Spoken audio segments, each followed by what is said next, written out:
संत श्रेष्ठ निवृत्तीनाथ महाराज यांच्या वारीचं प्रस्थान त्र्यंबकेश्वरवरनं नाशिक मार्गे सिन्नरच्या दिशेने आज येऊन पोहोचलेले वारी ती म्हणजे अहिल्यानगरच्या राजूर या ठिकाणी. मी आता ज्या ठिकाणी माऊलींच्या वारीचं मुक्काम आहे त्या ठिकाणची परिस्थिती मी तुम्हाला दाखवतो. पण जर बघितलं तर हा शेड जो आहे तो 10,000 स्क्वेअर फूटचा या ठिकाणी हा मंडप जो आहे तो उभारण्यात आलेला आहे. खर तर या मंडपात या डोम मध्ये 2-2.5 हजार जे वारकरी यांची व्यवस्था जी ती या ठिकाणी केली गेलेली आहे. मात्र बाकीचे जे वारकरी आहेत ते गावातल्या एका मंगल कार्यालय असेल किंवा मंदिरामध्ये त्या ठिकाणी एक छोटा शेड उभा करण्यात आलेला आहे. खरं तर ही आपण परिस्थिती जर बघितली तर या ठिकाणी पूर्णपणे चिखल झालेला आहे आणि या चिखलातनं वाट काढत वारकरी जे ते या ठिकाणी येताना दिसून येत आहेत. खरं तर जिल्हा परिषदेकडनं हा संपूर्ण विषय हाताळण्यात येतोय. गाव पातळीवरती जे काम व्हायला पाहिजे ते आता जिल्हा परिषदने आपल्या हातात हा कारोबार घेऊन जिल्हा परिषदच्या वतीनं अशा पद्धतीने हे शेड जे ते वारकऱ्यांसाठी उपलब्ध करून दिले जात आहेत. मात्र गावात ज्या ठिकाणी गावकरी असतात त्या ठिकाणचे राजकारणी असतात किंवा सरपंच असतील यांना या सर्व गोष्टींचा अंदाज असतो, अनुभव असतो. त्याच्यामुळे वारकऱ्यांची येणाऱ्यांची संख्या मोठ्या प्रमाणात असते आणि सुविधा जी केली जाते ती अपुरी पडते. आपल्यासोबत राजुरीचे सरपंच आहेत. डॉक्टर, काय सांगाल? वारी आलेली आहे, माऊलींची वारी आपल्या गावात आलेली आहे, ऐतिहासिक वारसा आपल्या गावाला आहे, कशा पद्धतीने आपण स्वागत केलेलं आहे? संत श्रेष्ठ निवृत्तीनाथ महाराजांच्या पालखीचं आमच्या राजुरी तालुका राहता जिल्हा अहिल्यानगर या ठिकाणी दुपारी 2 वाजता सर्व भजनी मंडळ, युवक आणि महिला यांच्या उत्साहपूर्ण स्वागतामध्ये आगमन झालेलं आहे. त्या ठिकाणी आपण सनई चौघडा लावून पालखीचं स्वागत केलेलं आहे. दरवर्षी राजुरी गावामध्ये पालखी मानाने येते. आपण राजुरी गावातील प्रत्येक कुटुंब एकदम पायल्याच्या भाकरी, काही आर्थिक मदत देऊन त्या ठिकाणी सर्व अन्नदानाची व्यवस्था केलेली जाते.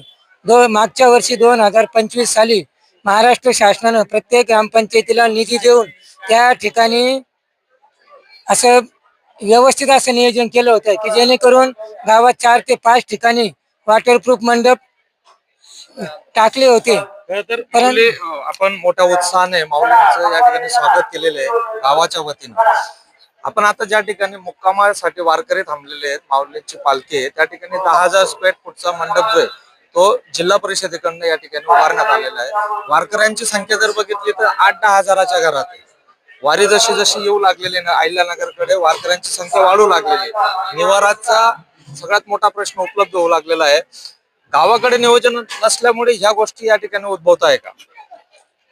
तसं पाहिलं तर जिल्हा परिषदेचे सीओ आनंद भंडारी साहेब, प्रांत साहेब, तहसीलदार मोरे साहेब, आमचे बीडीओ विवेक गुंड साहेब, सह बीडीओ आणि विस्तार अधिकारी गागरे साहेब, तसेच माळी साहेब, राजुरी ग्रामपंचायतच्या ग्रामविकास अधिकारी तोडमल मॅडम, सरपंच संगीता पठारे मॅडम, उपसरपंच, सर्व सदस्य यांनी या ठिकाणी व्यवस्थित नियोजन केलं. परंतु मागच्या वर्षी ज्याप्रमाणे महाराष्ट्र शासनानं प्रत्येक ग्रामपंचायतीला निधी दिला होता, यावेळी त्यांनी तो निधी जिल्हा परिषदेकडे वळवला आणि जिल्हा परिषदेचे अधिकारी नगरमध्ये बसून एखाद्या गावाचं नियोजन अजिबात करू शकत नाही. गावातली भौगोलिक परिस्थिती किंवा वारीचा एकूण अंदाज हा आम्हाला गेल्या 40 वर्षापासून आहे.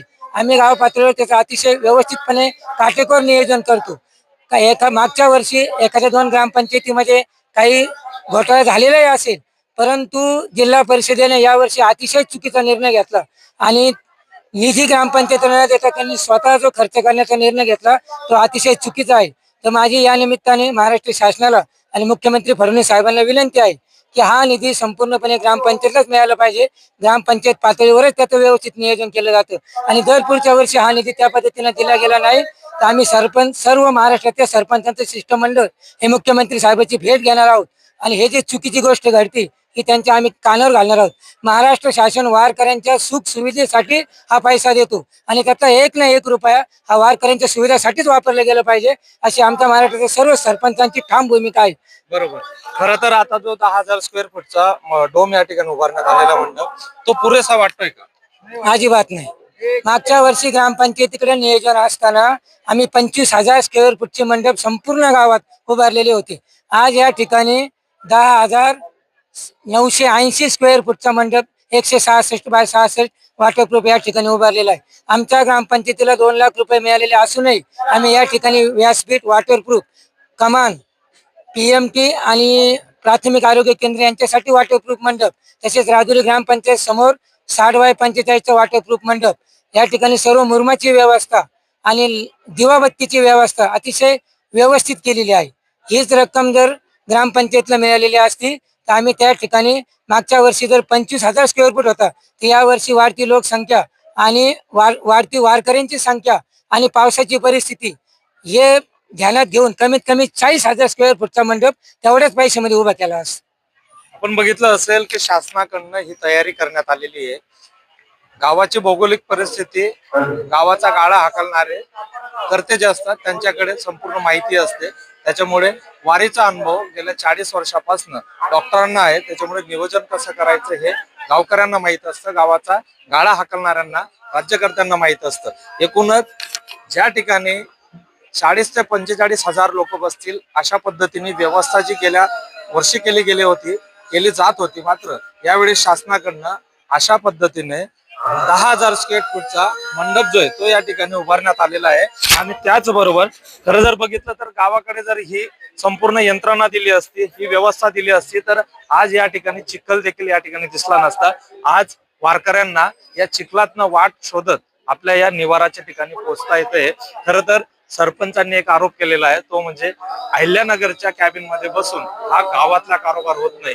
गाव आणि गावातले राज्यकर्ते आणि कर्ते हे गावातलं भौगोलिक परिस्थिती बघून या ठिकाणची व्यवस्था करत असतात.